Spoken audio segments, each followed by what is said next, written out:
Okay, starting the work week, obviously division game at our place. An opponent, when you're in the division second game, they know you. We know them. Obviously, a couple different players on both sides of the ball they have to get up to speed on. But obviously, you have to play your best. You got to play your best football versus a good opponent at our place. So working real hard this week on all three sides of the ball. With that, I'll take any questions.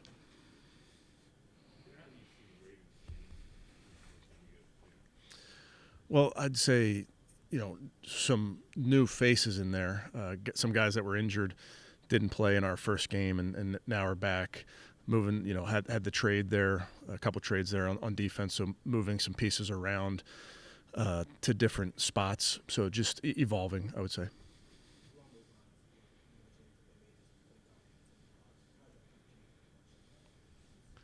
Well, he's a really good player, and he's played safety. He's played nickel.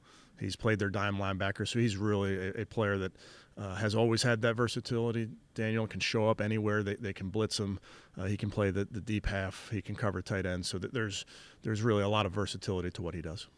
Have you identified, Kevin, more the issues on the coverage units in your film study? One more time. There. No, on your guys. After letting up punt return Special teams. Yeah, we looked at obviously, Jeff. You look at you look at the scope of your team every single week, and certainly we didn't do a good enough job in this last ball game, and it's a major focus of ours. And we're looking at any area that we can improve it. Kevin, this is the sixth game in a row against the Ravens that you've had a different starting quarterback. What challenges does that present to coaches? I think it's no different, Tony. We talk about this every week. There's injuries. There's all sorts of things that happen in a course of a season, and regardless of position, we trust the guys who are out there to go, compete, do their job, and help us win.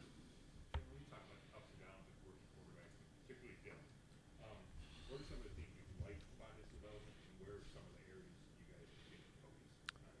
Yeah, I think with any young player, you're constantly coaching and teaching, and you're teaching off of some mistakes on film, and you're also saying, hey, this is really good. We're going to lean into this. So that's a constant dialogue that you're having with Dylan, with Coach Musgrave, with Coach Reese, in terms of, hey, this is exactly how it's done.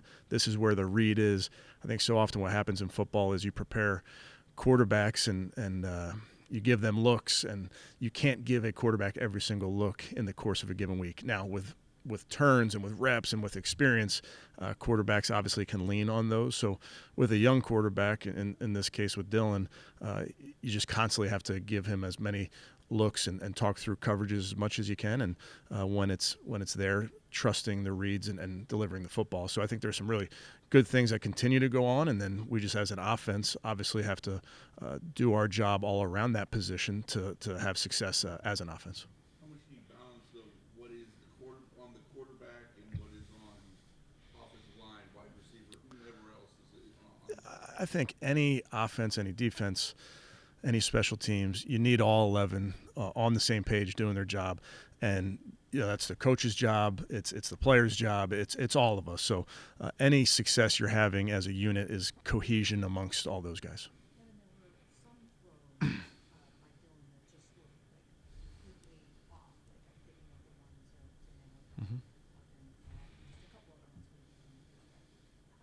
So is what's going on there with Dylan? Because it seems like in those moments he has time to throw.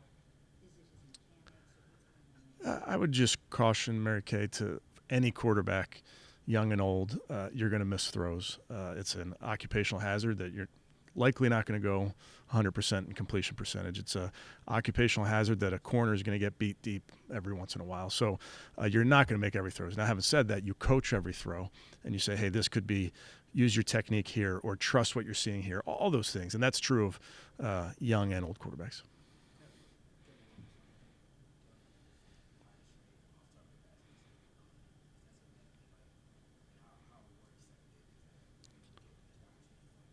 Yeah, I think big picture, Daniel, you want to make sure you're coaching all your players to have constant improvement. And there are things that I know Dylan can do better and will do better as a young quarterback. And I know there are things that we as a staff can do better at and putting our guys in position. So I just think it goes back to I understand the individual aspect of this, but there's also the collective aspect of this. Sorry.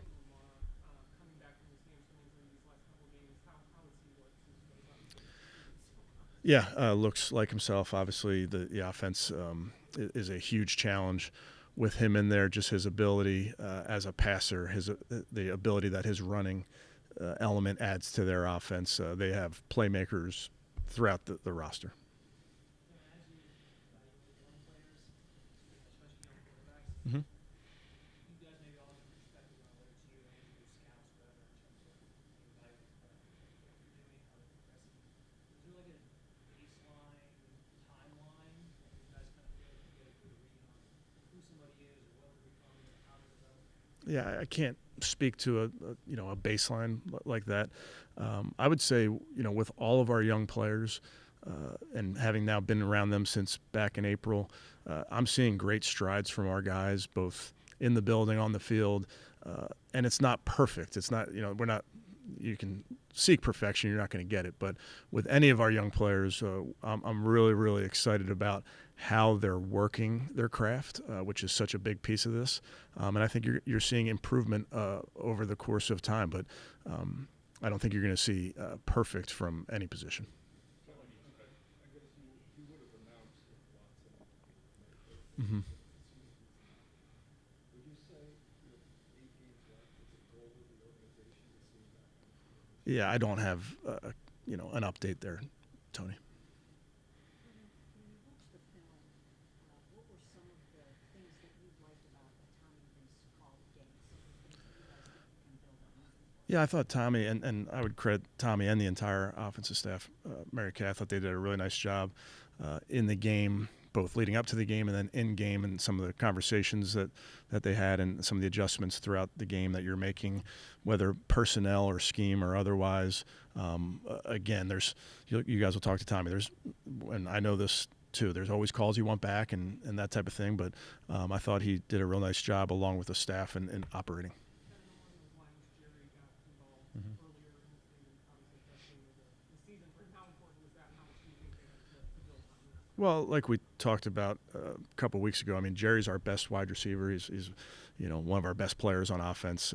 We know that he's a guy that we lean on to do a lot of things. That the teams that we're going against know that, as you see. So he's a focal point of what we want to be. We'll see. Conversations you have to write to them, but just like accountability. What is your, I guess, like philosophy? How do you hold, players accountable for critical mistakes that they make? Well, I think it's important. We hold every player accountable for everything we do. I'm accountable for everything we do. So you just try to be very open and transparent and honest with your football team. A lot of that doesn't make it outside this building, and that's just kind of part of being a family as you keep things in-house. But our guys understand that part of the accountability is a shared accountability, so it's all of us. One more time, Dan.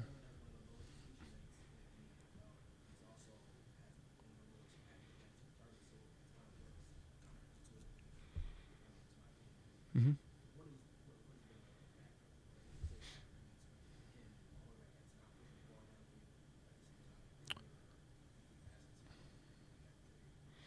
I would just tell you, Daniel, it's our job as coaches and certainly the players to go be productive on offense. And it's very I understand that a lot of the focus goes to the quarterback position, but I look at it also globally and try to look at the ways that we can improve across the board, and whether it's how we're designing some of those plays, who we're putting in those spots in some of those plays.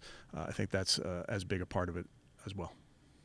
Tell me about how the hamstring injury in recent four games, never having played with Dylan before in a game. Do you feel like that's one area where you guys can target for a lot more improvement? Yeah, I think how many times did we target Sed in the game?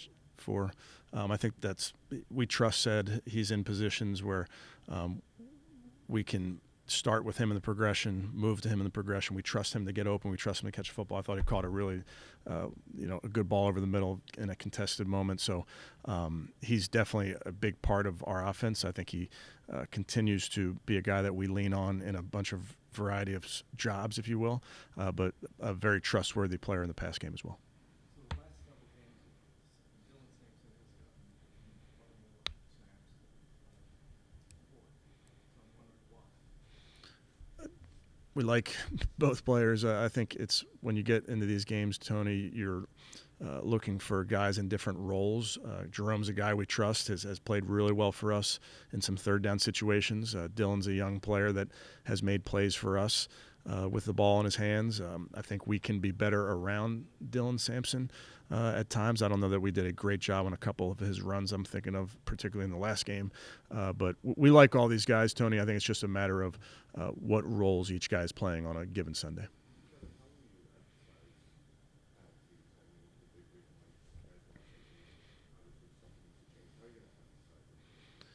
Yeah, it's emphasized every week. We talk about penalties after every single practice. Spend a lot of time talking about the avoidable penalties, the ones pre-snap, whether it's alignment on offense or defense or special teams that are totally preventable, and then using great technique in a given play can eliminate a lot of that. But those are things that we work on and talk through every single day.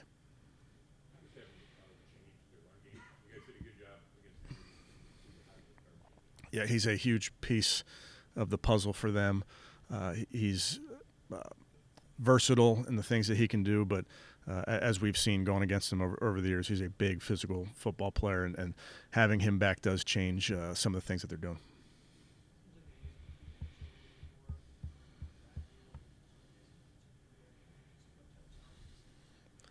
Fast, again, kind of to Tony's point, sorry, Tony, giving you credit, but you're always looking for different ways to get guys the ball and different roles. And, in some ways what they're doing and what a lot of teams do is keeping your number one guy fresh with a different guy that maybe has a little bit different skill set. Do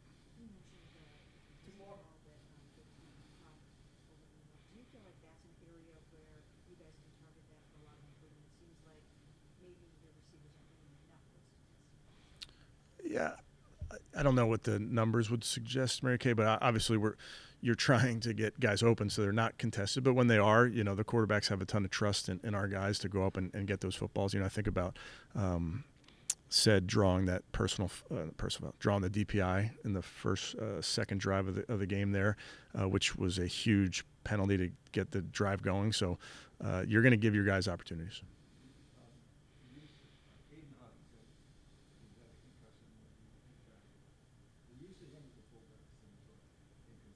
Mm-hmm. Mm-hmm.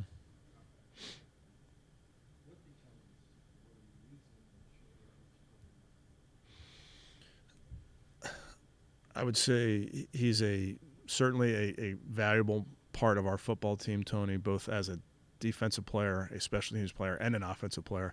I think each game and each game plan is dependent on what you're getting from the other side, and then ultimately what plays come up in those given moments. But definitely is a guy that we trust in those moments.